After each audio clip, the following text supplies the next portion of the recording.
여보, 이게 진짜 우리 집이에요? 그래, 우리가 주인인 집이야. 확 트인 전망, 넓은 마당. 그날 우리 부부는 세상에서 제일 부자가 된 기분이었습니다. 하지만 그 행복은 1년도 가지 못했습니다. 경매장에 나온 4억짜리 전원주택. 가격은 4천만 원까지 떨어졌습니다. 그런데도 아무도 사지 않습니다. 낙찰받은 사람마저 보증금을 버리고 도망쳤습니다. 30년 직장 생활 끝에 손에 쥔 전 재산을 쏟아부은 그 집의 주인. 그는 지금 15평 임대 아파트 방바닥에 앉아 경매 통지서를 바라보고 있습니다. 대체 무슨 일이 있었던 걸까요? 사연 시작하기 전에 잠시 구독과 좋아요 버튼 한번 눌러주세요. 평범해 보이는 사람들의 숨겨진 진짜 이야기를 매일 전해드립니다. 안녕하세요. 저는 한영철이라고 합니다. 올해 62입니다. 중소기업 현장에서 30년 넘게 일했습니다. 관리직이라고는 하지만 그냥 평범한 월급쟁이였습니다. 대한민국 어디에나 있는 가장 흔한 직장인이었죠. 작년에 정년퇴직을 했습니다. 퇴직금은 1억이 조금 넘었습니다. 많은 돈은 아니었습니다. 그렇다고 적은 돈도 아니었습니다. 30년 살던 아파트를 팔았습니다. 서울 변두리 20평짜리 아파트였습니다. 대출 다 갚고 나니 손에 3억이 조금 남았습니다. 퇴직금까지 합치니 딱 4억이 조금 넘더군요. 그때 처음으로 이런 생각을 했습니다. 이 정도면 남은 인생 조용히 살 수 있겠구나. 아내와 둘이서 조용히 살 집 하나면 충분하다고 생각했습니다. 그래서 30년 살던 아파트를 팔았습니다. 도시를 떠나 전원주택으로 가려면 그 집을 정리하는 수밖에 없었습니다. 아들은 이미 장가를 보냈고 금쪽 같은 막내딸 6가지 시집을 보냈습니다. 이제 우리 부부만의 시간이 필요했습니다. 시끄러운 도시를 떠나 조용한 곳에서 여생을 보내고 싶었습니다. 그게 제 꿈이었습니다. 그런데 그 꿈이 저를 이 지경으로 만들 줄은 그땐 정말 몰랐습니다. 집을 짓는 순간이 아니라 팔려고 마음먹는 순간부터 인생이 무너진다는 걸요. 4억. 그 돈이 제 손에 있을 때는 정말 큰 돈처럼 느껴졌습니다. 이 정도면 우리 부부 노후는 문제 없겠구나. 그렇게 생각했습니다. 그런데 부모 마음이 어디 그렇습니까? 아들에게서 전화가 왔습니다. 아버지, 전세금이 올라서요. 집주인이 5천만 원을 더 달랍니다. 목소리에 힘이 없었습니다. 며칠 뒤에는 딸에게서 연락이 왔습니다. 아빠, 애 키우는 게 생각보다 돈이 너무 많이 들어요. 어린이집비, 분유값. 한숨 섞인 목소리였습니다. 손주 얼굴이 떠올랐습니다.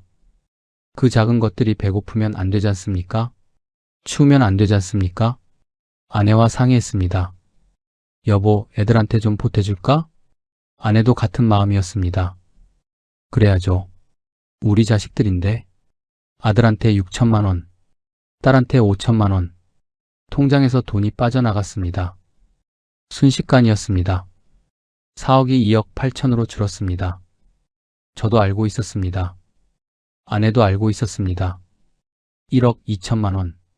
누군가에겐 차 한 대 값이겠지만 저에게는 제 노후의 마지막 방패였습니다. 하지만 부모라는 계급장은 계산기 두드리는 법을 잊게 하더군요. 그래도 2억 8천이면 괜찮아. 집만 작게 지으면 되지 뭐. 스스로를 위로했습니다. 그런데 그게 제 첫 번째 실수였습니다. 사실 전원 생활을 꿈꾼 건 오래전부터였습니다. 서울 아파트 생활. 정말 지긋지긋했습니다. 윗집은 새벽까지 쿵쿵거렸습니다. 의자 끄는 소리, 뛰는 소리, 무언가 떨어뜨리는 소리. 한밤중에 잠을 깨면 다시 잠들기가 힘들었습니다. 나이가 들수록 더 심해졌습니다. 아래층에서는 베란다 담배 냄새가 올라왔습니다. 창문 한 번 시원하게 열 수가 없었습니다. 미세먼지 심한 날엔 그냥 집 안에 갇혀 지냈습니다. 그런데 가장 가슴 아팠던 건 손주들이 놀러 왔을 때였습니다. 현관문이 열리면서 손주가 뛰어왔습니다.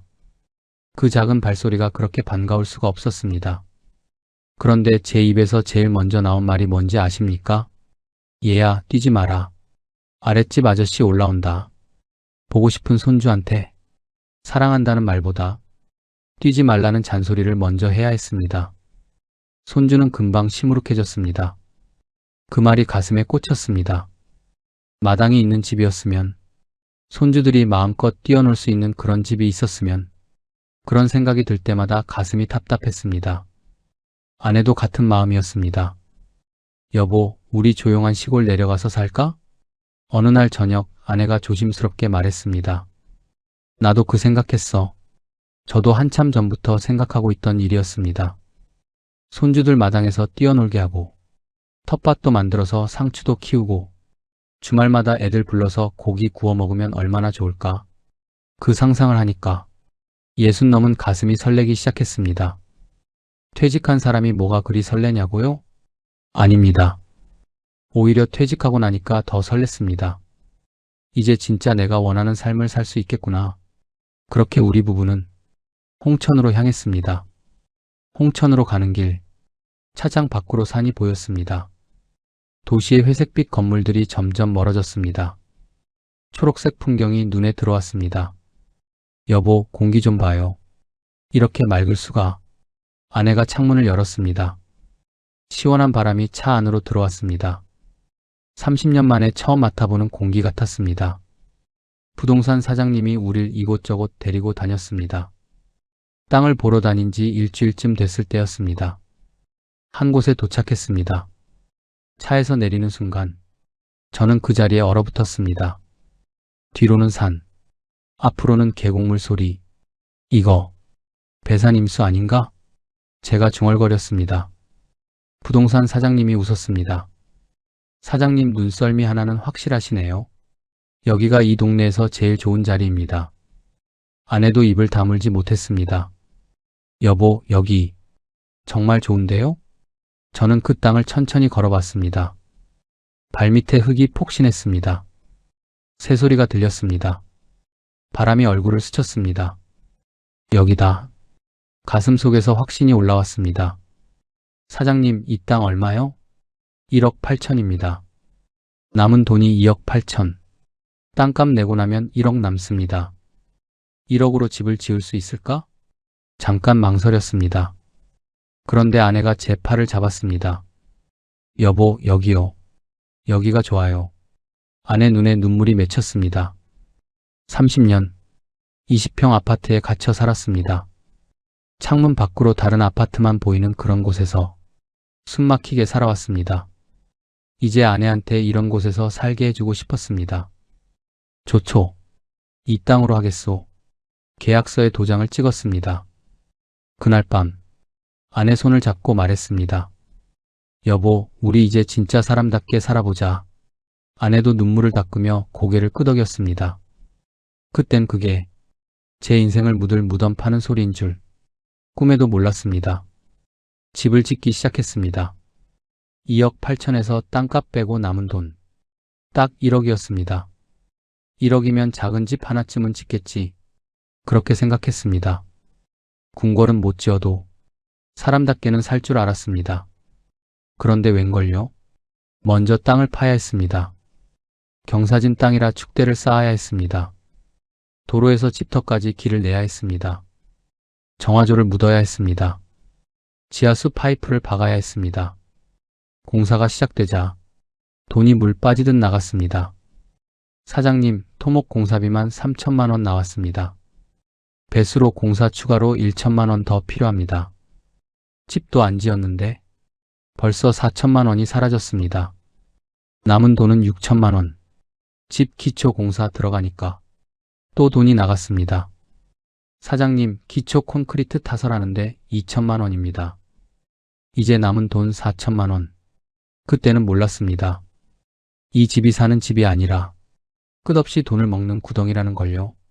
집 골조 올리고, 지붕 올리고, 창문 달고, 전기 배선하고, 수도 연결하고, 하나하나 할 때마다 통장 잔고가 줄었습니다.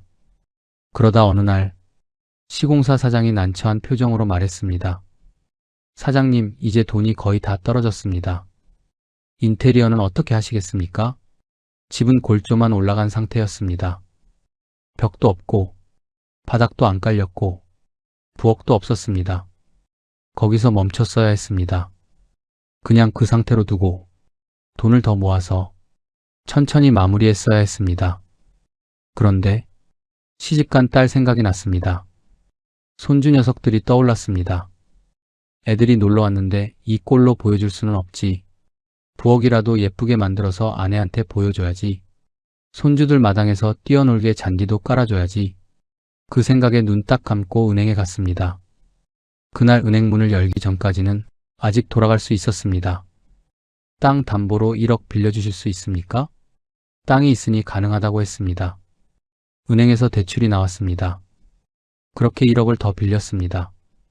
그게 제 인생 최고의 실수가 됐습니다. 드디어 집이 완성됐습니다. 5개월 만이었습니다. 길고 긴 공사가 끝났습니다. 새 집 앞에 섰을 때 가슴이 벅찼습니다. 넓은 마당. 여보, 우리 집이에요. 진짜 우리 집. 아내가 울먹였습니다. 30년 전 전세만 살다가 겨우 내 집 장만했을 때도 이렇게 기쁘진 않았습니다. 이건 달랐습니다. 내가 원하는 대로 지은 집, 내가 선택한 땅 위에 세운 집, 진짜 내 인생의 내가 주인공일 것 같았습니다. 이사날, 트럭이 집 앞에 섰습니다. 짐을 풀었습니다. 그날 밤, 새 집 거실에 아내와 단둘이 앉아 창밖을 보는데 별이 보였습니다. 서울에서는 한 번도 본 적 없는 쏟아질 것 같은 별들이었습니다. 여보, 별 좀 봐요. 응, 정말 많네. 그날 밤은 세상에서 제일 부자가 된 기분이었습니다. 처음 석 달은 정말 꿈 같았습니다. 아침이면 산 안개가 마당을 덮고 그 풍경을 보며 마시는 커피 한 잔은 보약보다 달았습니다. 아내는 아이처럼 좋아하며 텃밭에 상추씨를 뿌리고 토마토 모종을 심었습니다. 주말마다 마당에서 고기를 굽는데 층간소음 걱정도 담배 냄새 시비도 없는 이곳이 바로 천국이었습니다. 누가 찾아와도 큰 소리로 웃을 수 있었습니다. 그렇게 봄이 지나갈 때까진 이게 사는 거구나 하는 생각이 들어 정말 행복했습니다. 그런데 6월이 되자 천국이 뒤집히기 시작했습니다. 처음엔 별일 없었습니다. 조금 덥다는 것 빼고는요. 그런데 어느 날 밤 이상한 소리가 들렸습니다. 탁, 탁, 탁. 유리창에 뭔가 부딪히는 소리였습니다. 불을 켜고 나가봤습니다. 주먹만 한 나방이 날아다녔습니다. 이름도 모르는 벌레들이 불빛에 모여들었습니다. 방충망이 있었지만 소용없었습니다. 벌레들이 방충망 틈새로 들어왔습니다. 집안 곳곳에서 벌레를 발견했습니다. 아내가 비명을 질렀습니다. 여보, 화장실에 지네가 있어요. 그날부터 전쟁이 시작됐습니다. 매일 밤 벌레와의 전쟁. 아침이면 집안 곳곳에서 죽은 벌레를 치워야 했습니다. 아파트에서는 벌레가 나오면 민원이었습니다. 전원주택에서는 벌레가 나오는 게 일상이었습니다. 그리고 풀. 마당에 심은 잔디가 문제가 아니었습니다. 잔디 사이사이로 잡초가 자랐습니다. 하루만 지나도 무성이 자랐습니다. 제초기를 샀습니다. 아침부터 저녁까지 풀을 베었습니다. 등이 휘고 허리가 끊어질 것 같았습니다. 60 넘은 몸으로 하루 종일 제초기를 돌리는 게 이렇게 힘든 일인 줄 몰랐습니다. 여보, 이거 매일 해야 돼요? 아내가 지친 얼굴로 물었습니다. 그래야지. 안 그러면 집이 풀밭에 묻혀 주말마다 풀을 베었습니다.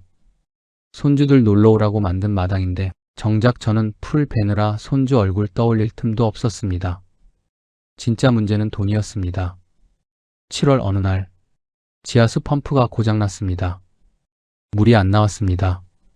서울 아파트였으면 관리사무소에 전화 한 통이면 끝입니다. 그런데 여기는 전부 제가 알아서 해야 했습니다. 업체를 수소문했습니다. 홍천에서 출장 오는 데만 3시간 걸렸습니다. 수소문에서 부른 기사님은 출장비만 수십만 원을 부릅니다.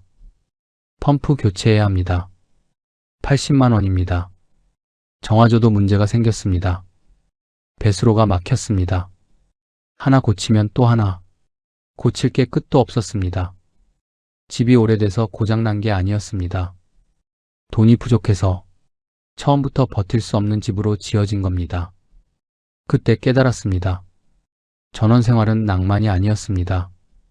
관리의 지옥이었고, 그리고 그 지옥의 비용은 오롯이 제 얇아진 지갑에서 나가고 있었습니다. 아들, 딸에게 미천 다 내주고 빚까지 얻어 지은 집인데 한 달 관리비가 아파트에 몇 배가 나오기 시작하자 덜컥 겁이 났습니다. 이러다 연금 받기도 전에 길바닥에 놨는 거 아닐까?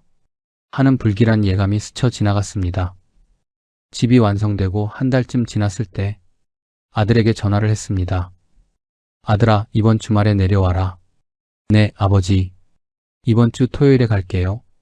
설렜습니다. 손주들 얼굴이 보고 싶었습니다. 마당에 물놀이할 풀장도 마련해 놓고 고기도 미리 준비해 뒀습니다. 아내는 아침부터 부엌에서 이것저것 만들었습니다.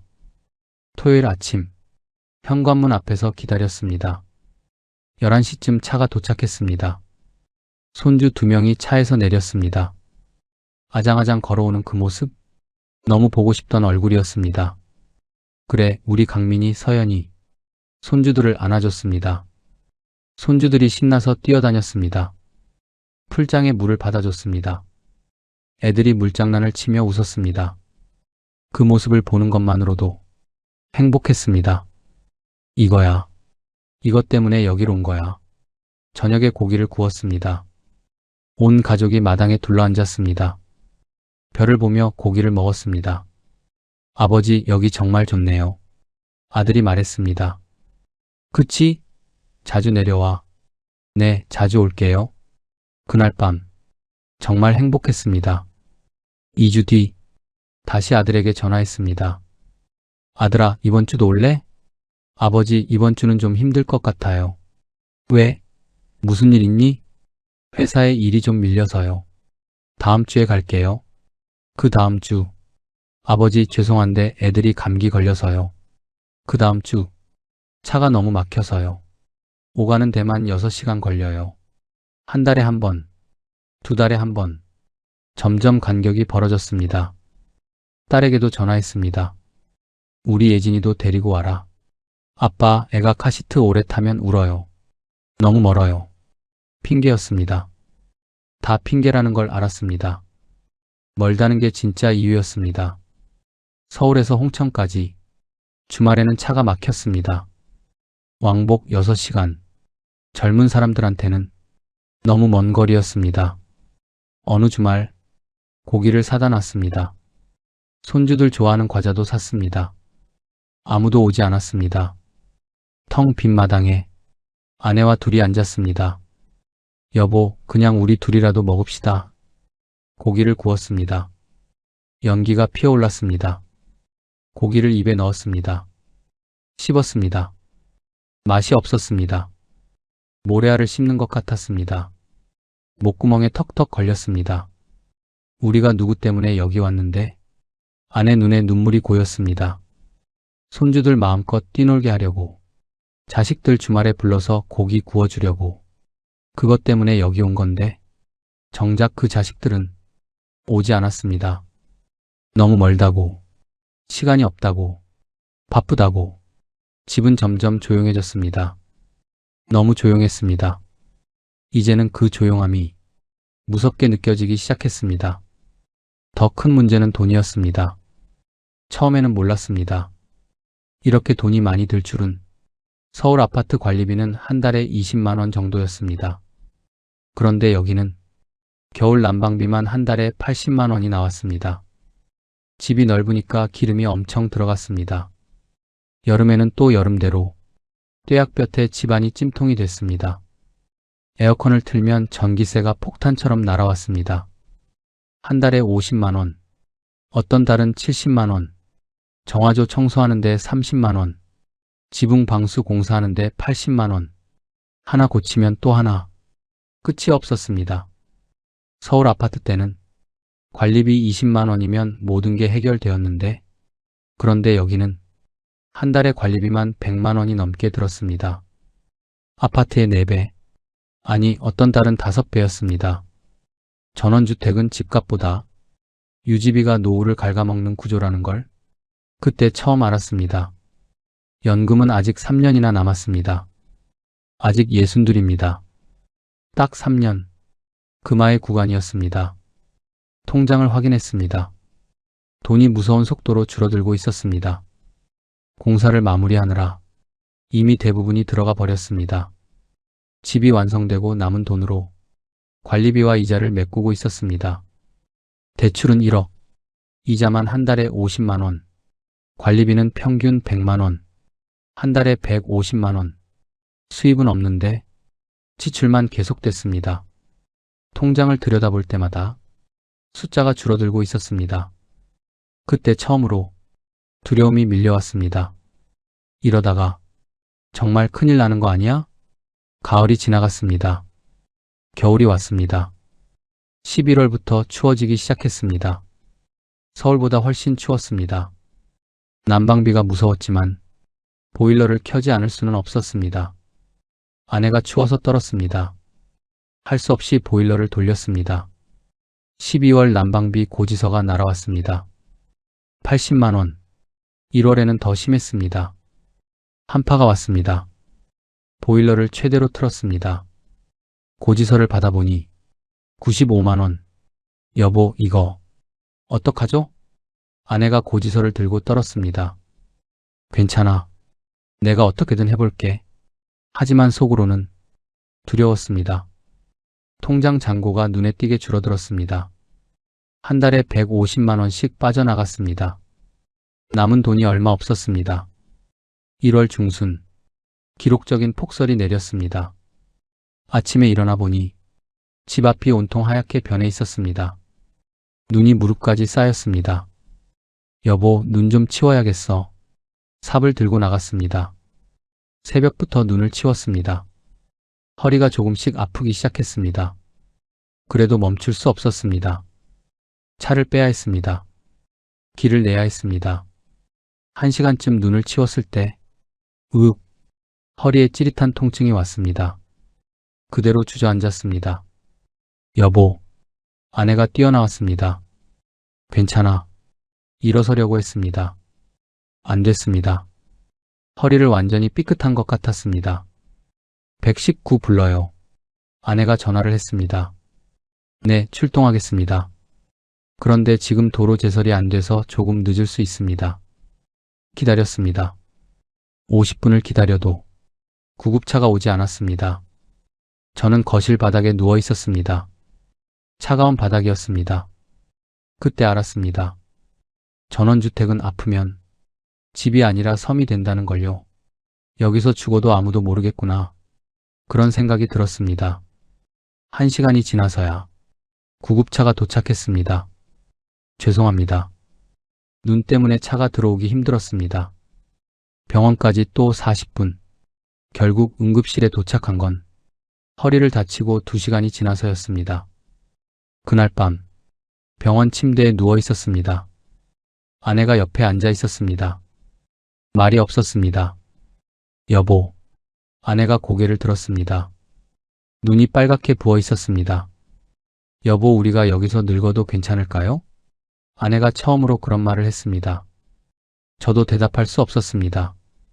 아내는 그날 이후로 웃지 않았습니다. 여기 좋다는 말을 하지 않았습니다. 새소리가 들려도, 산이 보여도 아무 말이 없었습니다. 2월이 되자 아내가 말했습니다. 여보, 우리 이 집 팔까요? 기다렸던 말이었습니다. 저도 같은 생각을 하고 있었습니다. 그래야겠어. 부동산에 연락했습니다. 집을 내놨습니다. 4억의 매물로 내드리겠습니다. 감정가대로 내놨습니다. 땅값, 건축비 합치면 4억이 들어갔으니까요. 한 달이 지났습니다. 아무도 안 받습니다. 사장님, 가격을 좀 낮춰야 할 것 같습니다. 얼마로요? 3억 5천 정도로 해보시죠. 그때 처음 들었습니다. 수요 없는 자산은 가격이 아니라 시간이 문제라는 말. 가격을 낮춘 지 또 한 달이 지났습니다. 전화 한 통 없었습니다. 사장님, 솔직히 말씀드릴게요. 홍천 전원주택은 지금 매물이 너무 많습니다. 사는 사람보다 파는 사람이 10배는 많아요. 그 말을 듣는 순간 가슴이 철렁했습니다. 조용해서 좋았던 산울림이 이제는 사람을 잡아먹는 고립의 소리로 들렸습니다. 새소리도 바람 소리도 전부 무서운 소리로 변했습니다. 우리 여기 갇힌 거야. 3억으로 낮췄습니다. 6개월이 지났습니다. 아무도 안 봤습니다. 2억 5천으로 낮췄습니다. 연락이 없었습니다. 그 사이 통장은 바닥났습니다. 이자를 낼 수 없었습니다. 은행에서 독촉 전화가 왔습니다. 고객님, 이번 달 이자 연체되셨습니다. 조금만 기다려주세요. 집 팔면 바로 갚겠습니다. 고객님, 집이 팔리지 않으면 저희도 어쩔 수 없습니다. 6개월 연체. 그러던 어느 날 등기 우편이 날아왔습니다. 경매 개시 결정 통지서. 손이 떨렸습니다. 봉투를 뜯었습니다. 귀하의 부동산에 대하여 경매 절차가 개시되었음을 통지합니다. 그 순간 모든 게 끝났다는 걸 알았습니다. 경매 감정가가 나왔습니다. 4억 원. 그래, 4억이면 은행빚 갚고 조금은 남겠지. 그렇게 생각했습니다. 첫 경매일이 잡혔습니다. 경매 법정에 갔습니다. 아내와 함께 뒷자리에 앉았습니다. 홍천 소재 단독주택 감정가 4억 원. 입찰 시작하겠습니다. 기다렸습니다. 아무도 손을 들지 않았습니다. 유찰되었습니다. 가슴이 철렁했습니다. 두 번째 경매. 감정가의 80%로 내려갔습니다. 3억 2천만 원. 입찰 시작하겠습니다. 이번에는 누가 손을 들 거라고 생각했습니다. 아무도 없었습니다. 유찰. 세 번째 경매. 64%. 2억 5천만 원. 또 유찰. 26%. 1억 원. 유찰. 가격이 떨어질 때마다 제 가슴에서 살점이 떨어져 나가는 것 같았습니다. 그 이후로는 가격이 얼마인지도 중요하지 않았습니다. 떨어진다는 사실만 남았습니다. 그 다음부터는 8번째 경매. 20%. 8천만 원. 그때 한 사람이 손을 들었습니다. 드디어 낙찰됐습니다. 축하드립니다. 8천만 원에 낙찰되셨습니다. 법정을 나왔습니다. 다리에 힘이 없었습니다. 4억이 8천만 원이 됐습니다. 80%가 날아갔습니다. 은행 빚 1억, 이자까지 치면 1억 2천. 8천만 원으로는 빚도 못 갚습니다. 그래도 이제 끝이구나. 이제 이 악몽에서 벗어나는구나. 그렇게 생각했습니다. 일주일 뒤 부동산에서 전화가 왔습니다. 사장님, 큰일 났습니다. 무슨 일입니까? 낙찰자가 계약금을 포기했습니다. 네? 무슨 말씀이십니까?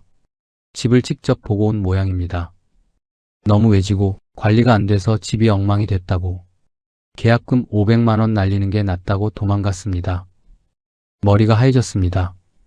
낙찰자마저 돈을 버리고 도망간 집, 그게 제 집이었습니다. 그날 알았습니다. 이 집은 비싼 집이 아니라 아무도 책임지지 않는 집이 되었다는 걸요. 다시 경매에 올랐습니다. 9번째, 16%, 6천만 원, 유찰. 11번째, 10%, 4천만 원, 4억이 4천만 원이 됐습니다. 90%가 증발했습니다. 그런데도 아무도 사지 않았습니다. 그 사이 집은 방치됐습니다. 겨울이 지나고 봄이 왔습니다. 집에 가봤습니다. 마당은 잡초로 뒤덮였습니다. 창문은 깨져 있었습니다. 빗물이 들어와 바닥이 썩었습니다. 거실에 섰습니다. 이 집을 처음 지었을 때 아내와 둘이서 얼마나 행복했는지, 손주들이 뛰어놀 거라고, 자식들이 주말마다 올 거라고 그렇게 꿈꿨던 곳인데 지금은 폐가가 돼 있었습니다. 벽에 곰팡이가 피었습니다. 천장에서 물이 새고 있었습니다. 여보, 나갑시다. 더 이상 못 보겠어요. 아내가 돌아섰습니다. 저도 돌아섰습니다. 뒤돌아보지 않았습니다. 깨달았습니다. 전원주택은 팔려고 내놓는 순간 집값은 내려가는데 이자와 유지비는 멈추지 않는다는 것을, 아파트는 급하면 급매로라도 팔 수 있습니다. 최소한 전세금은 건질 수 있습니다. 그런데 이 전원주택은 팔리지도 않는데 은행은 제 목줄을 쥐고 경매장으로 끌고 갔습니다. 수요 없는 자산은 자산이 아니었습니다. 내 노후를 파먹는 괴물이었습니다. 4천만 원에도 팔리지 않았습니다. 결국 은행이 직접 가져갔습니다. 대출금 1억 2천, 집은 4천만 원, 차액 8천만 원. 고객님, 부족한 금액은 계속 상환하셔야 합니다. 집도 없고 돈도 없고 집이 사라졌는데 빚은 그대로 남았습니다. 은행은 집을 가져갔고 저는 숫자만 떠안았습니다. 30년 직장 생활, 30년 아파트 생활, 그렇게 모은 전 재산 4억이 홍천 산골짜기 어딘가에 흔적도 없이 사라졌습니다. 지금 저는 도시 변두리 15평 임대 아파트에 살고 있습니다. 임대 아파트, 평생 내 집 하나 믿고 남들 무시하고 살 때는 쳐다보지도 않았던 곳입니다. 전 재산을 잃고 정말 바닥까지 내려오고 나서야 비로소 이 작은 방 한 칸에 들어올 수 있었습니다. 집을 잃고 나서야 자격이 생겼습니다. 이게 제 팔자입니다. 층간소음은 들립니다. 윗집에서 뛰는 소리가 들립니다. 그런데 병원이 가깝습니다. 마트가 가깝습니다. 그게 이렇게 눈물나게 고마운 일인지 이제야 알았습니다. 아침에 일어납니다. 15평 임대 아파트. 창밖을 봅니다. 회색 아파트 숲이 보입니다. 산도 없고 계곡도 없습니다. 그런데 마음이 편합니다. 이상하죠? 전 재산을 잃고 빚만 남은 사람이 마음이 편하다니 참 아이러니한 일입니다. 얼마 전 아들이 손주를 데리고 찾아왔습니다. 아버지, 괜찮으세요? 응, 괜찮다. 아들 얼굴에 미안함이 가득했습니다. 아버지, 제가 그때 돈 받지 말았어야 했는데. 아니다. 내 탓 아니야. 정말 아들 탓이 아닙니다. 자식 주고 싶어서 준 돈. 그건 제 선택이었습니다. 문제는 그 뒤였습니다. 부족한 돈을 빚까지 내서 꿈을 좇은 내 안일함. 연금 나오면 갚으면 되지 했던 그 생각이 제 목을 조르는 밧줄이 됐습니다. 국민연금. 이제 딱 1년 남았습니다. 그게 제 노후의 전부입니다. 그런데 은행 빚 8천만 원. 이자만 해도 한 달에 40만 원입니다. 연금을 받아도 절반은 은행으로 들어가고 남은 80만 원으로 아내랑 이 좁은 방에서 버텨야 합니다. 전원생활로 멋지게 버텨보려던 그 3년의 마의 구간이 제 인생을 통째로 삼켜버렸습니다. 그게 제 목을 조르는 밧줄이 됐습니다. 이제야 깨달았습니다. 전원주택은 집을 사는 게 아니었습니다. 내 노후를 담보로 로망을 사는 도박이었습니다. 손주를 위해 집을 짓겠다는 생각, 그 순수한 마음이 제 전 재산을 삼켰습니다. 아파트는 답답하고 층간소음도 있었지만 언제든 팔 수 있는 자산이었습니다. 하지만 전원주택은 아무도 사지 않았습니다. 4억이 4천만 원이 돼도 낙찰자가 도망을 갈 만큼 무가치한 애물단지였습니다. 아파트는 관리사무소가 있었습니다. 병원이 가까웠습니다. 마트가 있었습니다. 사람들이 있었습니다. 무엇보다 팔리는 집이었습니다. 급하면 급매로라도 팔 수 있었습니다. 전세금은 건질 수 있었습니다. 그런데 전원주택은 아무도 사지 않았습니다. 4억이 4천만 원이 돼도 팔리지 않았습니다. 요즘 아내와 저녁을 먹습니다. 작은 식탁입니다. 여보, 국 좀 더 드세요. 응. 말이 없습니다. 서로 할 말이 없습니다. 30년을 함께 살았는데 이제 할 말이 없어졌습니다. 아내도 알고 있습니다. 제가 잘못했다는 걸. 하지만 뭐라고 하지 않습니다. 그냥 조용히 밥을 먹습니다. 가끔 아내 눈에 눈물이 고입니다. 여보, 미안해. 됐어요. 우리가 같이 결정한 일이에요. 더 이상 할 말이 없습니다. 눈물이 나올 것 같았습니다. 밤에 누우면 천장이 보입니다. 홍천집 천장이 생각납니다. 처음 완성됐을 때 그 하얀 천장을 보며 얼마나 행복했는지 이제 진짜 내 집이구나. 여기서 아내랑 조용히 살다 가면 되겠구나. 그렇게 생각했습니다. 그런데 지금 그 집은 폐가가 됐습니다. 곰팡이 핀 벽, 깨진 창문, 썩은 바닥, 4억짜리 꿈이 산골짜기에 묻혔습니다. 지금 이 영상을 보고 계신 분이라면 저처럼 되지 마십시오. 퇴직금 받고 집 팔아서 시골로 내려가고 싶으시죠? 저도 그랬습니다. 하지만 제발 빚내서 하지는 마십시오. 나중에 갚으면 되지. 연금 나오면 되지. 그 생각 절대 하지 마십시오. 빚은 꿈을 악몽으로 바꾸는 가장 빠른 길입니다. 그리고 전원주택은 집이 아니라 빚으로 산 로망이었습니다. 생각만큼 낭만적이지 않습니다. 벌레, 잡초, 고장, 유지비, 고립, 24시간 노동입니다. 무엇보다 팔리지 않습니다. 살 때는 꿈을 팔지만 팔 때는 악몽만 남습니다. 지금 저는 이 작은 임대 아파트가 감사합니다. 윗집 소음이 들려도 병원이 가까워서 감사합니다. 마당은 없어도 마트가 가까워서 감사합니다. 넓지는 않아도 따뜻해서 감사합니다.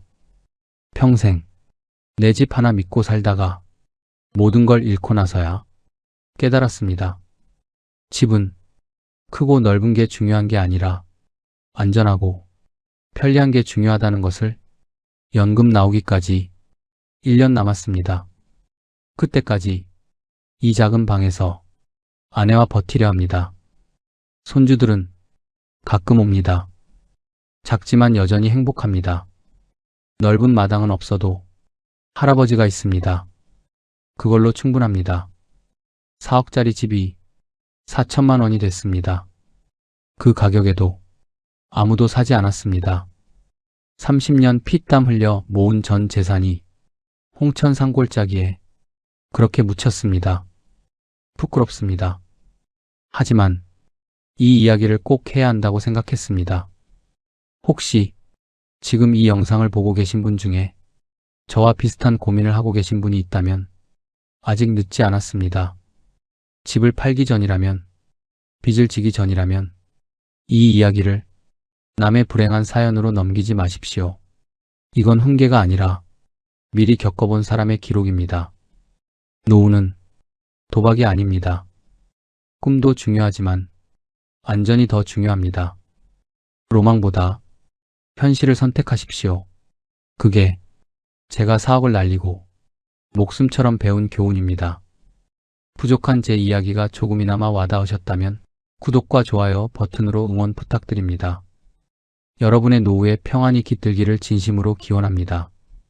끝까지 시청해주셔서 감사합니다. 이 망할 놈들, 내가 평생을 어떻게 살았는데. 강원도 정선의 한 적막한 산골, 폐허가 된 초등학교 운동장에는 잡초만이 무성하게 자라나 있습니다. 그 한가운데 빛바랜 작업복을 입은 한 남자가 넋이 나간 표정으로 주저앉아 있습니다. 그의 거친 손에는 때 묻은 설계도면 한 장이 쥐어져 있지만 이미 빗물에 번져 그가 꿈꿨던 청사진은 형체를 알아볼 수 없습니다. 35년 동안 전국의 건설 현장을 누비며 가족을 위해 일구어낸 평생의 전재산 6억. 그 금쪽 같은 돈이 이 황무지 속에 파묻혀 연기처럼 사라지고 있다는 사실을 남자는 뒤늦게 깨닫습니다. 하지만 후회는 언제나 늦는 법입니다. 화려했던 은퇴 설계가 어떻게 한순간에 잿더미로 변했는지 그 비극적인 전말이 지금 시작됩니다.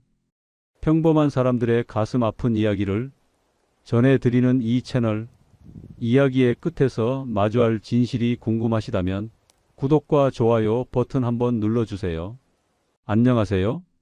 올해 65이 된 박병호입니다. 평생을 먼지 날리는 건설 현장에서 박 소장 소리를 들으며 살아왔습니다. 35년 넘는 세월 동안 제 손을 거쳐간 아파트 단지만 해도 전국에 수십 곳입니다.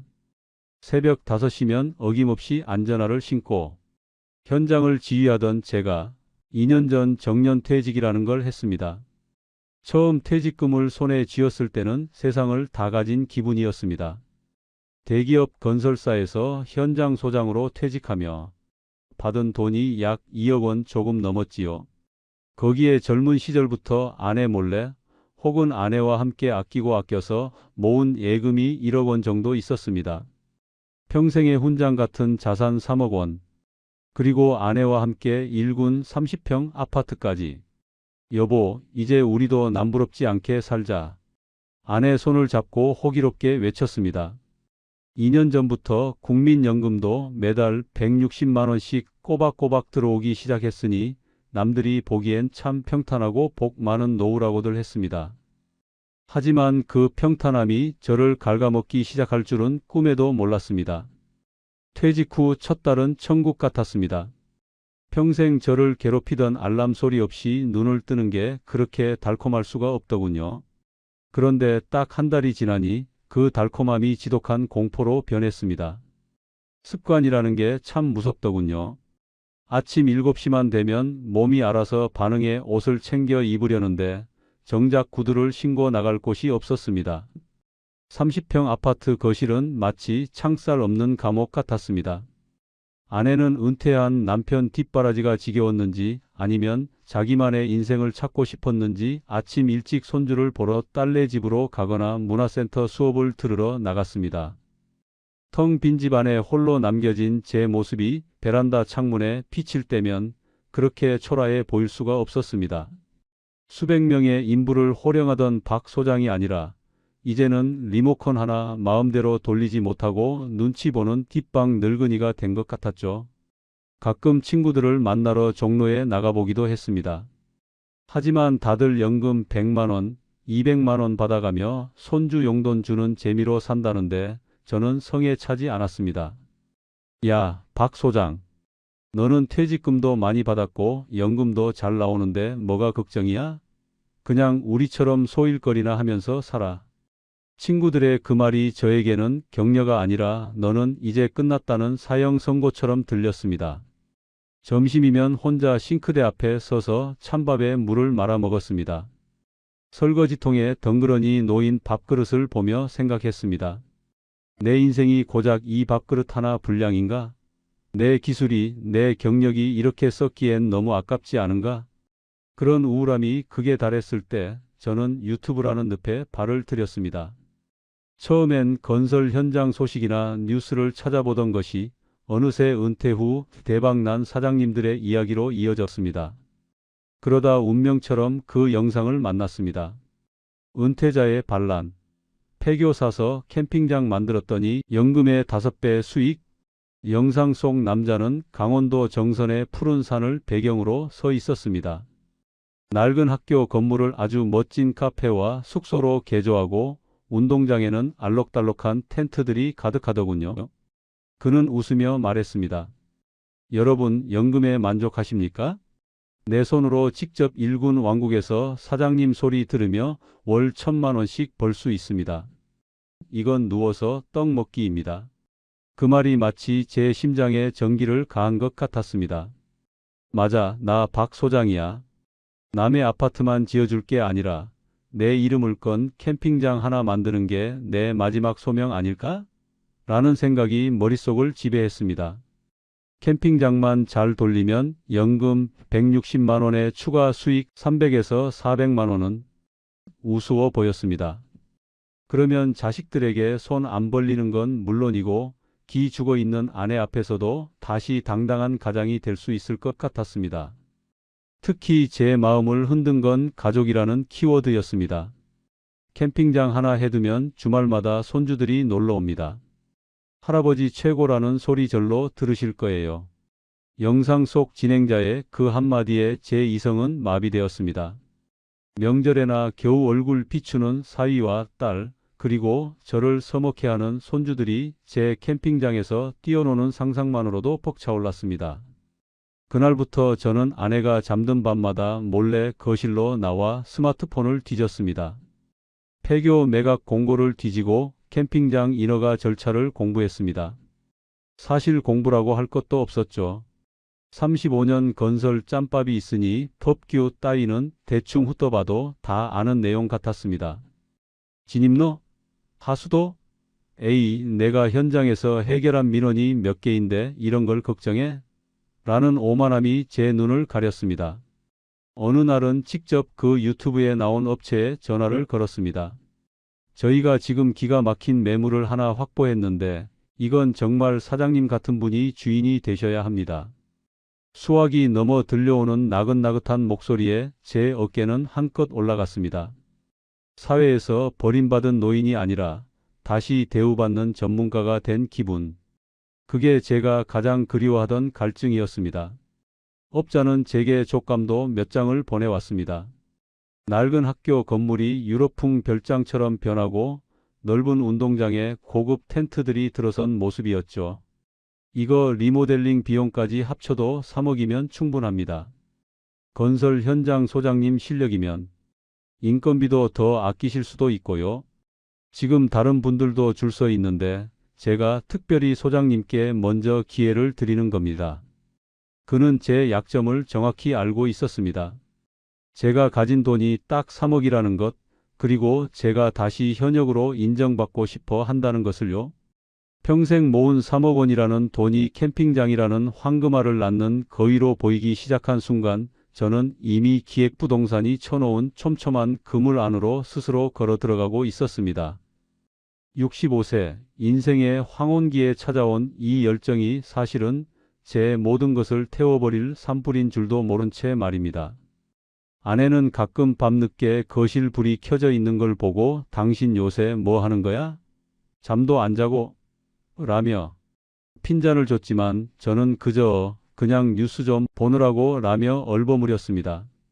속으로는 조금만 기다려봐. 내가 멋진 캠핑장 사장님 돼서 당신 명품 가방 하나 사줄 테니까 라며 헛된 꿈을 키웠죠. 35년 동안 성실함 하나로 버텨온 저였는데 은퇴 후의 공허함은 그 성실함마저 눈먼 욕심으로 바꿔버렸습니다. 며칠 뒤 저는 아내 몰래 강원도로 향하는 버스에 몸을 실었습니다. 직접 눈으로 확인해야겠다는 생각이었죠. 창밖으로 보이는 산들이 다 제 땅이 될 것 같고 흐르는 강물이 다 제 돈줄이 될 것 같은 착각에 가슴이 터질 듯 뛰었습니다. 하지만 버스가 굽이굽이 산길을 돌아 목적지에 도착했을 때 제 앞에 나타난 건 아름다운 낙원이 아니라 무너져가는 흉가와 차가운 현실의 시작이었습니다. 버스에서 내린 정선은 눈물나게 고요했습니다. 내 땅이 될 곳이라니 발걸음마다 힘이 들어갔죠. 하지만 눈앞의 학교는 결코 낙원이 아니었습니다. 깨진 유리창 너머로 먼지만 가득한 흉가였죠. 운동장엔 잡초가 무성해 제 허리까지 닿았습니다. 녹슨 미끄럼틀 하나가 흉물스럽게 서 있었지요. 아니, 이게 뭡니까? 사진이랑 너무 다르잖아요. 실망 섞인 제 말투에 업자가 능청을 떨었습니다. 아이고, 우리 박 사장님. 전문가가 겉만 보십니까? 이 골조를 보세요, 골조를. 이건 그냥 보석입니다. 업자는 저를 이끌고 계곡물이 흐르는 학교 뒷마당으로 갔습니다. 그곳은 참 평화로웠죠. 이 물소리 들리시죠? 내년에 여기 도로 뚫리면 서울 사람들 줄을 섭니다. 사장님 소리 듣는 거예요. 그 사장님이라는 말이 제 귓가에 맴돌았습니다. 현장 소장 35년 경력이면 충분히 고칠 수 있겠더군요. 그래, 내가 직접 하면 리모델링비 절반은 아껴. 내 기술을 보여주자. 오만함이 이성을 덮었고 눈앞에 쓰러져가는 폐교가 금싸라기 땅으로 보였습니다. 여건 진입로가 좁네요. 대형 트럭 들어오겠어요? 전문가답게 질문을 던지자 업자가 지도를 펼쳤습니다. 에이, 사장님 보세요. 지적도상 엄연한 도로입니다. 누가 감히 여길 막겠어요? 법대로 하면 아무 문제 없죠. 평생 도면을 믿고 산 저는 그의 확신에 고개를 끄덕였습니다. 지금 안 하시면 내일 당장 서울 사모님이 계약하러 내려온답니다. 업자의 다급한 거짓말에 저는 결국 항복했습니다. 알겠습니다. 합시다. 강원도에서 돌아온 밤 거실에는 정적이 흘렀죠. 아내 앞에 마주 앉아 가슴을 펴고 말했습니다. 여보, 나 결정했어. 강원도의 그 폐교, 우리가 사기로 했어. 아내의 손에 든 물컵이 순간 바르르 떨렸습니다. 한참을 멍하니 있다가 비명처럼 소리쳤지요. 당신 지금 제정신이야? 그 깡촌에 전 재산을 다 쏟아붓겠다고? 아내의 날 선반응에 제 자존심이 욱했습니다. 여보, 평생 집 지은 사람이야. 내가 보면 딱 알아. 하지만 아내는 단호했죠. 그 돈이 어떤 돈인데? 우리 노후 자금이고 애들 비상금이야. 아내는 결국 울먹이며 제 손을 잡았습니다. 국민연금 160만 원, 그거면 우리 충분해. 왜 위험한 짓을 해? 그 걱정 어린 말들이 제 귀에는 무능하다는 조롱처럼 들렸습니다. 당신은 나를 몰라? 내가 월 1,000만 원 벌어서 당신 호강시켜 준다는데? 다음 날 아침 일찍 아내가 시장에 간 사이 저는 장롱을 열었습니다. 집안의 공기가 갑자기 차갑게 느껴졌지요. 구석에 숨겨둔 인감을 떨리는 손으로 잡았습니다. 그 길로 은행에 달려가 부지 매입비 1억 5천과 리모델링 자재비 1억을 망설임 없이 보냈습니다. 남은 5천은 비상금이었죠. 하지만 공사가 시작되자마자 예상치 못한 암초가 터졌습니다. 이 길 우리 할아버지 땅이야. 한 발짝도 못 지나가. 옆집 노인이 경운기로 입구를 꽉 막아버렸습니다. 지적도만 믿었던 게 화근이었죠. 시골에는 법보다 무서운 게 관습과 텃세라는 걸 현장의 베테랑도 놓친 겁니다. 업자에게 전화를 걸자 그는 여유롭게 대답하더군요. 사장님, 그거 법대로 하면 시간만 2년에서 3년 걸립니다. 그냥 돈 좀 찔러주세요. 급한 마음에 비상금을 털어 노인에게 합의금을 줬습니다. 그게 시작이었습니다. 자재비는 천정부지로 솟고 군청에서는 설계 변경을 까다롭게 요구해 왔습니다. 비상금 5천이 바닥나자 저는 막다른 길에 몰렸습니다. 아내에겐 비밀로 해야 했죠. 결국 집을 담보로 아내 몰래 대출을 받았습니다. 부족한 1억을 채우기 위해서요. 그때부터 제 삶은 거짓말의 늪이 되었습니다. 어느 날 저녁 식사 자리에서 아내가 조심스레 묻더군요. 여보, 요즘 우리 생활비가 조금 빠듯한 것 같아서 당신 퇴직금 남은 거에서 조금만 빼서 쓰면 안 될까? 그 순간 가슴이 철렁했습니다. 이미 텅 빈 통장 잔고가 제 머릿속을 스쳐 지나갔죠. 저는 숟가락을 탁 놓았습니다. 아니, 당신은 내가 지금 노는 걸로 보여? 사업 자금을 생활비로 써? 당신이 뭘 안다고 그래? 아내는 깜짝 놀란 눈으로 저를 빤히 바라보았습니다.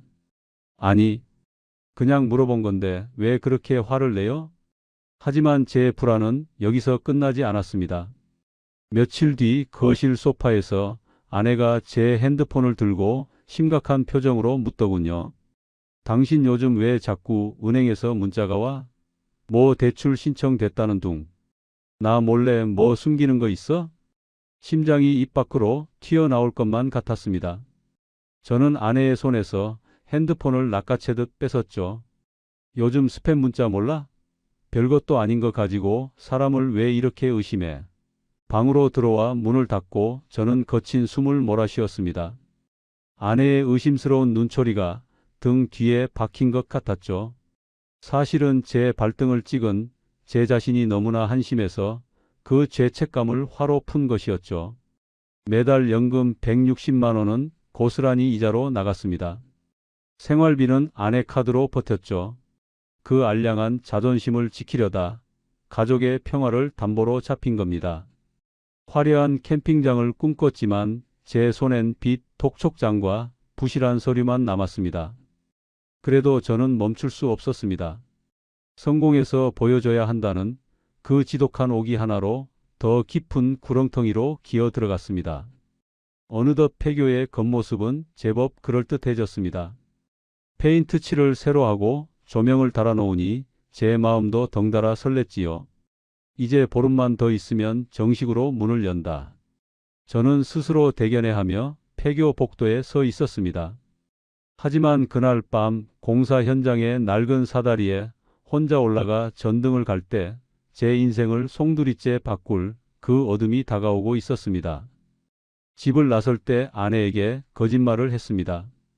예전 회사 본부장이 급하게 자문을 좀 해달라네. 강원도 쪽 현장인데 며칠 걸릴 것 같아. 아내는 의심스러운 듯 제 얼굴을 빤히 봤지만 이내 옷까지 몇 개를 가방에 챙겨 주었습니다. 너무 무리하지 마요. 이제 당신도 65이야. 자물쇠 몇 푼이나 된다고. 그 말이 가슴에 찔렸지만 저는 오히려 큰 소리를 쳤죠. 나 박 소장이야. 내 기술이 어디 가겠어? 그렇게 아내를 속이고 도착한 정선 폐교 현장은 살얼음판 같았습니다. 추가 자재비 1,800, 민원 합의금 1,200, 설계 변경비 700, 통장 잔고는 바닥인데 숫자들은 계속 늘어났습니다. 부족한 돈을 메우려 아내 몰래 받은 대출 1억, 매달 나가는 이자 140, 그 숫자들을 떠올리면 잠시도 쉴 수가 없었습니다. 빨리 공사를 끝내고 캠핑장 문을 열어야만 이 지옥 같은 숫자에서 벗어날 수 있을 것 같았죠. 12월의 강원도 산골은 오후 4시면 밤이 됩니다. 영하 12도의 칼바람에 손가락이 고바들었지만 저는 혼자 사다리에 올랐습니다. 오늘 이것만 끝내자. 전등을 달기 위해 낡은 사다리 끝에 서서 까치발을 들었을 때였습니다. 우드득 사다리가 꺾이는 소리보다 제 다리뼈가 박살 나는 소리가 폭도에 더 크게 울렸습니다. 정신을 차려보니 차가운 시멘트 바닥 위, 다리는 기괴하게 꺾여 있고 핸드폰은 저기 복도 구석 한 2m쯤 떨어진 곳에 덩그러니 놓여 있었습니다. 그 2m가 천리 길보다 멀었습니다. 맥박이 뛸 때마다 부러진 뼈마디가 비명을 지르는데 저는 입술을 깨물고 기었습니다. 시멘트 바닥에 냉기가 살을 파고들었습니다. 손가락 끝으로 바닥을 긁으며 조금씩 아주 조금씩 핸드폰을 향해 몸을 던졌습니다. 그때 벨소리가 울렸습니다. 바닥에 떨어진 핸드폰 액정에 여보라는 2글자가 떴습니다. 그 순간 눈물이 터졌습니다. 자문은 잘 끝났어? 저녁은 먹었어? 하고 물어볼 아내의 목소리가 환청처럼 들렸습니다. 겨우 핸드폰을 손에 쥐고 떨리는 손가락으로 통화 버튼을 눌렀습니다. 여보, 나야. 목소리가 나오지 않았습니다. 당신이야? 목소리가 왜 그래? 무슨 일 있어? 아내의 다급한 물음에 저는 결국 무너졌습니다. 여보, 미안해. 나 지금 강원도야. 자문 온 게 아니라 폐교 현장에서 다쳤어. 아내의 짧은 침묵 뒤에 들린 가느다란 신음소리. 그 소리가 부러진 다리보다 수천 배는 더 아팠습니다. 거기가 어디라고? 당신 대체 왜 그랬어? 왜 사람을 속여? 아내의 비명 섞인 울음소리를 스피커폰으로 들으며 저는 어두운 복도에 누워 가만히 눈을 감았습니다. 통증은 숫자로 환산됩니다. 멈춰버린 공사. 이제는 계산기로도 답이 나오지 않는 완벽한 붕괴의 시작이었습니다. 아내에게 위치를 찍어보내고 구급차 사이렌 소리를 기다리며 저는 부서진 사다리를 봤습니다. 제가 쌓아 올린 것은 멋진 캠핑장이 아니라 제 욕심으로 깎아 만든 날카로운 낭떠러지였습니다. 그때 알았습니다. 그냥 연금으로 살자던 아내의 그 소박한 말이 제가 가졌던 가장 큰 재산이었다는 것을요. 어둠 속에서 깜빡이는 핸드폰 액정 불빛만이 제 초라한 실패를 묵묵히 비추고 있었습니다. 병실 안은 지독하게 적막했습니다. 하얀 천장만 보고 누워있는데 옆에서 들리는 아내의 숨소리가 그렇게 무거울 수가 없었습니다. 부러진 다리에 깁스를 하고 진통제 기운에 몽롱해질 때쯤 아내가 제 손을 가만히 잡더군요. 그 온기에 심장이 덜컥 내려앉았습니다. 여보, 이제 말해봐요. 나한테 대체 뭘 숨긴 거야? 아내의 목소리는 차분했지만 그 안엔 칼날 같은 슬픔이 있었죠. 저는 차마 얼굴을 보지 못하고 창밖으로 시선을 돌린 채 꾹 담아둔 진실을 뱉어냈습니다.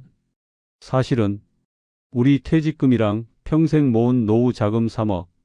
그걸로 그 폐교 부지를 샀어. 아내의 손이 굳어지는 게 느껴졌습니다. 저는 멈추지 않고 계속했습니다.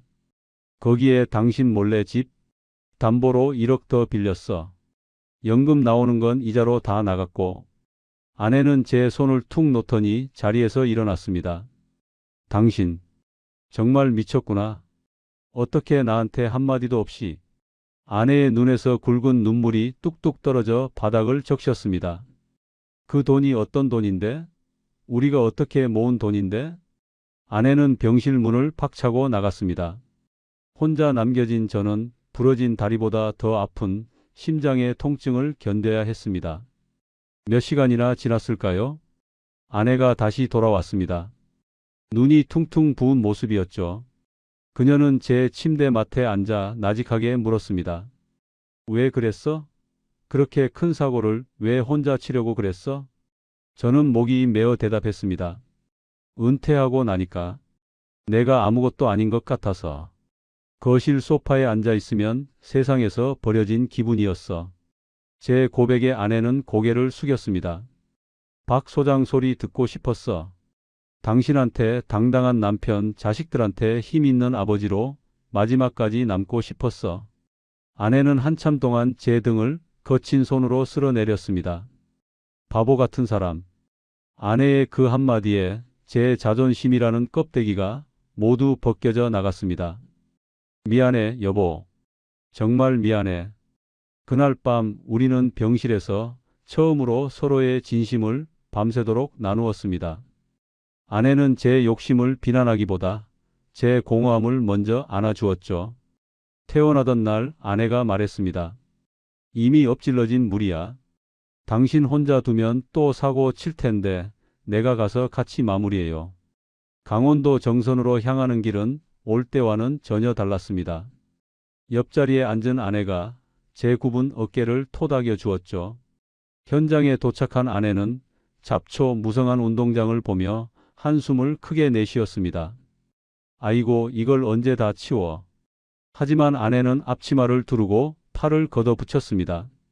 제가 도면을 보고 지시하면 아내는 빗자루를 들고 쓸었죠. 부러진 다리로 절뚝거리며 아내와 함께 페인트 칠을 하고 텐트 칠 자리를 다듬었습니다. 아내와 함께 꾸민 캠핑장은 화려하진 않았지만 따뜻한 온기가 돌았습니다. 꽃을 좋아하는 아내는 학교 입구에 코스모스를 심었죠. 여보, 여긴 우리 둘이서 오순도순 가꾸는 곳이야. 월 1,000만 원 그런 소리 말고. 아내의 우스갯소리에 저는 쑥스럽게 웃었습니다. 박병호와 그의 아내, 두 사람의 쉼터가 되어갔죠. 드디어 오픈하는 날 아침. 입구에 커다란 팻말을 걸었습니다. 미안해, 그리고 고마워 캠핑장. 아내는 팻말을 보며 웃더군요. 이름 참 촌스럽네. 하지만 아내의 눈가엔 뿌듯한 미소가 어려 있었습니다. 이제 더는 숫자를 보며 가슴 졸이지 않기로 했습니다. 비록 통장은 텅 비었지만 아내와 함께 땀 흘려 일군 이 흙냄새가 더 소중했으니까요. 그때 알았습니다. 성공한 인생이란 게 어마어마한 부를 쌓는 게 아니라 내 곁에 있는 사람의 손을 끝까지 놓지 않는 것이란 걸요. 캠핑장 문을 열고 맞이한 첫 주말, 그 풍경을 평생 잊지 못할 겁니다. 산골짜기 고요했던 폐교 운동장에 아이들의 웃음소리가 가득 찼지요.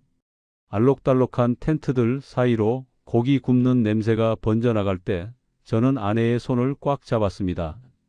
여보, 내 말이 맞지? 된다니까. 아내는 대답 대신 웃었습니다. 평생 건설 현장 뒷바라지하며 거칠어진 아내의 손이 그날따라 햇살 아래서 참 고와 보였습니다. 온라인 예약 사이트에는 예약 가능 글자가 보이지 않았습니다. 한 달치 예약이 단숨에 차버렸고 핸드폰은 문의 전화로 불이 났지요. 여보, 다음 주도 꽉 찼어. 아내가 핸드폰 화면을 보여주며 소녀처럼 발을 동동 굴렀습니다.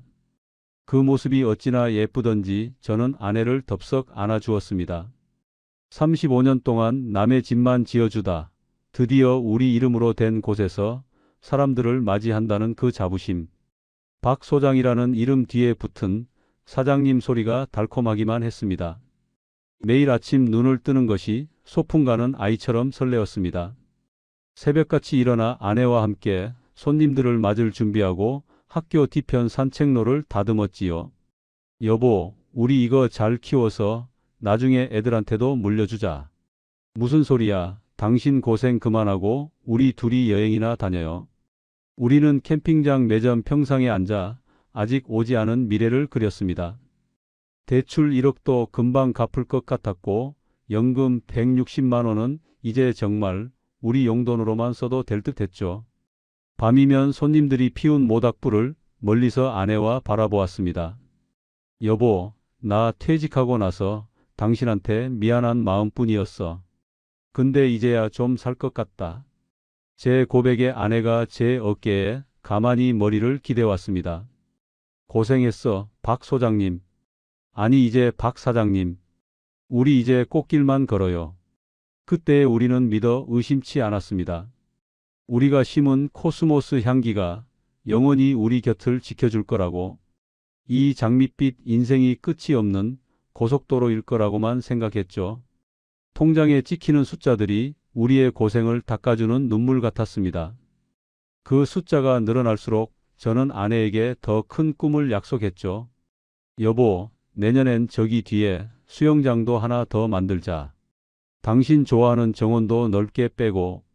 아내는 웃으며 제 팔을 툭 쳤습니다.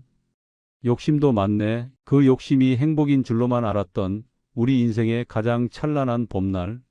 세상은 온통 우리 편인 것 같았고 지나온 모든 시련이 오늘을 위한 선물인 줄만 알았습니다. 우리가 서 있는 이 땅이 거대한 덫이라는 사실은 꿈에도 모른 채 우리는 그렇게 행복에 취해 있었습니다. 행복은 딱 한 달이었습니다. 아내와 함께 마당을 쓸며 우리 이제 살 것 같다라고 웃으며 말하던 그 평화로운 아침.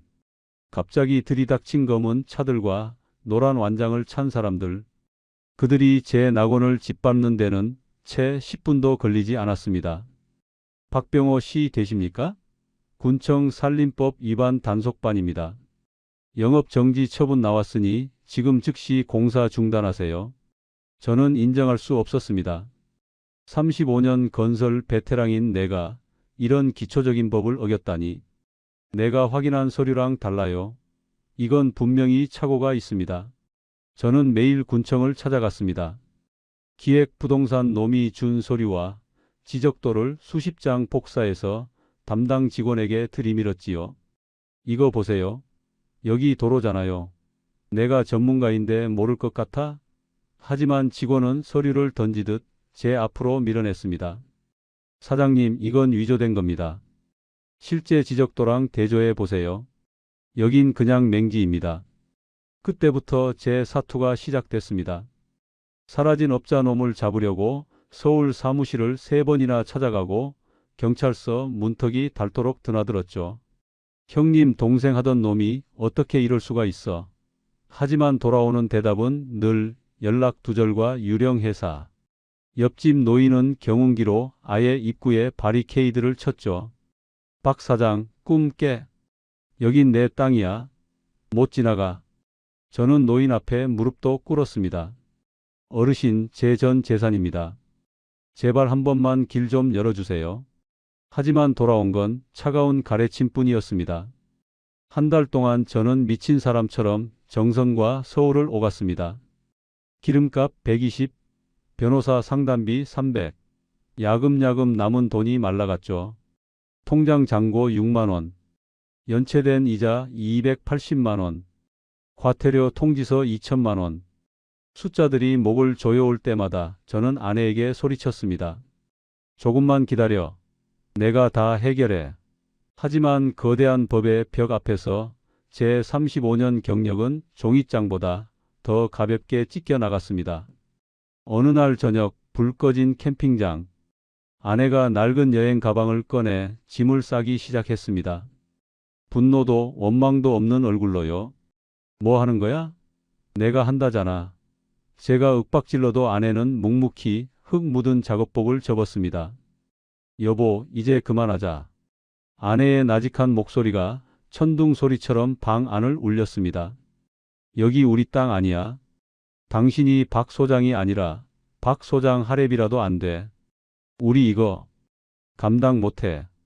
아내가 제 손을 잡았습니다. 그 거칠고 투박한 손마디가 바르르 떨리고 있었습니다.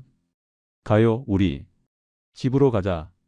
그제야 제 손에 쥐고 있던 위조된 지적도 뭉치가 힘없이 바닥으로 떨어졌습니다. 평생의 자부심이 깎여나가고 전 재산이 먼지가 된 현실. 그제야 저는 인정했습니다. 제가 지은 건 낙원이 아니라 제 욕심이 만든 감옥이었다는 걸. 미안하다는 말조차 입 밖으로 차마 나오지 않았습니다. 아내의 굽은 등을 바라보며 저도 낡은 가방 하나를 챙겼습니다. 화려한 사장님의 꿈은 깨졌고 제 손엔 6만 원과 빚만 남았지만 아직 제 곁을 지키는 사람. 그 사람을 따라 일어섰습니다. 새벽 4시 30분 알람 소리에 눈을 뜨면 가장 먼저 밀려오는 건 숨이 막히는 자책이었습니다.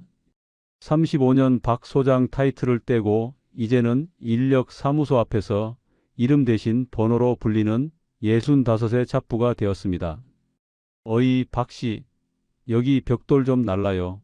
현장 막내뻘 되는 젊은 친구의 반말 섞인 외침을 들을 때면 가슴 한구석이 화끈거렸습니다. 하지만 자존심을 내세우기엔 제 등에 진 빚이 너무 무거웠죠. 매달 갚아야 할 대출 이자 140, 원금 상환과 공과금 80, 등에 맨 벽돌 8장보다 그 숫자들이 제 어깨를 더 무겁게 짓눌렀습니다. 내가 왜 그랬을까? 그때 그 말을 왜 믿었을까? 일을 마치고 돌아오는 길 지하철 창문에 비친 제 얼굴은 먼지와 땀으로 범벅이 되어 알아볼 수 없을 만큼 초라했습니다. 집 문을 열기가 두려웠습니다. 불 꺼진 거실에 앉아 있으면 제 잘못으로 날려버린 우리 가족의 노후 자금 3억이 천장에서 뚝뚝 떨어지는 것 같았죠. 어느 날은 거실 테이블 위에 파출부 구인 잡지가 놓여 있었습니다. 아내의 낡은 돋보기가 그 옆에 덩그러니 놓여 있더군요. 여보, 당신 설마 일 나가? 제 물음에 아내는 묵묵히 빨래를 개며 대답했습니다. 식당 설거지 자리 하나 놨대요. 가만히 있으면 병만 나지. 평생 고생시킨 것도 모자라 60 넘은 아내에게 고무장갑을 다시 끼우다니. 제 가슴이 찢어지는 것 같았습니다. 미안해, 여보. 정말 미안해. 제 사과에 아내는 멈춰 서서 제 갈라진 손등을 가만히 만졌습니다. 당신 원망 안 했다면 거짓말이지. 근데 당신 평생 고생만 했잖아. 한 번쯤은 사장님 소리 들으면서 어깨 펴고 싶었던 거. 나도 알아. 아내의 그 한마디에 참아왔던 눈물이 터졌습니다. 내가 다 갚을게. 내가 죽어서라도. 아내는 제 입을 손으로 막았습니다. 죽긴 왜 죽어? 살아서 갚아야지. 우리 아직 사지 멀쩡하잖아. 당신 박 소장 실력 어디 가겠어? 그날 이후 우리 부부는 새벽 공기를 함께 마시며 나갑니다. 저는 공사 현장으로, 아내는 식당 주방으로. 일당 14만 원. 식비 8천 원을 아끼려 아내가 싸준 도시락을 공사장 구석에서 까먹습니다. 그렇게 반년이 흘렀을 때 아내가 조용히 말했습니다. 여보, 우리 집 팔아야 할 것 같아요. 30평 아파트. 결혼하고 처음 장만한 우리 가족의 보금자리였습니다. 두 아이가 자라고 손주들이 설날에 뛰놀던 그 따뜻한 공간. 하지만 저는 고개를 끄덕였습니다. 그래야겠지. 이미 담보 대출도 받았으니. 아파트를 내놓고 일주일 만에 매수자가 나타났습니다. 계약서에 도장을 찍을 때 손이 부들부들 떨렸습니다. 35년 건설 현장에서 벌어 가족과 함께 지킨 마지막 성이 숫자로 환산되는 순간이었죠. 매매가 3억 8천. 여기서 담보 대출 1억을 먼저 갚고 남은 2억 8천으로 정선 폐교 관련 빚 1억 2천을 깨끗이 전부 갚았습니다. 손에 남은 돈은 1억 6천만 원. 우리는 외곽의 작은 빌라를 알아봤습니다. 20평짜리 매매가 1억 3천. 여기에 이사 비용까지 합치면 손에 남는 돈은 딱 3천만 원. 여보, 이 돈은 우리 비상금으로 남겨둬요. 다신 빚지는 일 없게. 아내의 말에 저는 고개를 끄덕였습니다. 30평에서 20평으로 거실 크기만큼 삶도 줄어들었지만 이제는 빚이 없습니다. 짐을 푸는 날 아내가 작은 베란다에 서서 한참을 바깥을 바라봤습니다. 미안해, 여보. 30평짜리 아파트도 못 지켰네. 제 사과에 아내는 고개를 저었습니다. 집은 작아졌어도 빚 없이 사는 게 어디예요. 당신만 무사하면 그게 집이에요. 하지만 저는 알고 있었습니다. 아내의 눈가에 고인 눈물이 평수가 아니라 우리가 함께 쌓아온 시간을 아쉬워하고 있다는 걸. 그날 밤 작은 방에 짐을 풀며 저는 혼자 중얼거렸습니다. 다시 시작이다, 박병호. 이번엔 욕심 부리지 말자. 30평 아파트가 20평이 되었고 6억이 1억이 되었습니다. 이게 바로 기획부동산 사기의 무서움입니다. 비상금 3천만 원. 하지만 저는 다시는 이 돈에 손대지 않기로 했습니다. 아내와 저는 오늘도 일을 나갑니다. 저는 공사장으로, 아내는 식당 주방으로. 작아진 집이지만 빚 없이 살 수 있으니, 저녁이면 둘이 마주 앉아 밥 한 공기씩 먹을 수 있으니 그게 지금 우리가 가진 전부입니다. 30평 아파트는 잃었지만 아직 우리 두 사람은 남았습니다. 그리고 그걸로 충분합니다. 차가운 밥알을 씹으며 생각합니다. 그래도 무너질 수는 없다. 내 아내의 웃음을 다시 찾을 때까지 나는 가장의 이름을 놓지 않겠다. 화려한 족감도는 이제 없지만 퇴근길 지하철역 앞에서 아내와 만나 손을 잡고 걷는 이 30분의 시간이 진짜 제 인생의 집이었습니다. 그때 알았습니다. 제가 지어야 했던 건 멋진 캠핑장 건물이 아니라 내 잘못을 인정하고 다시 시작할 수 있는 용기였다는 걸요. 여러분, 은퇴 후 쉽게 돈 벌 수 있다는 말 절대 믿지 마십시오. 저처럼 평생 모은 것을 잃습니다. 오늘도 저는 안전화를 신습니다. 아직 갚아야 할 숫자가 남았고 지켜야 할 사람이 곁에 있으니까요. 인생은 아직 끝난 게 아니니까요. 강원도 정선에서 도망치듯 돌아온 지 이제 1년이 훌쩍 넘었습니다. 제 삶은 다시 낡은 안전화 속으로 들어왔습니다. 65의 겨울 아침은 가혹합니다. 자고 일어나면 온몸에 마디마디가 비명을 지르고 어떤 날은 무릎이 펴지지 않아 한참을 침대 끝에 앉아 숨을 고르곤 합니다. 하지만 저는 오늘도 집을 나섭니다. 비상금 3천만 원을 지키기 위해 도망치지 않고 매달 꼬박꼬박 제 땀을 입금하고 있습니다.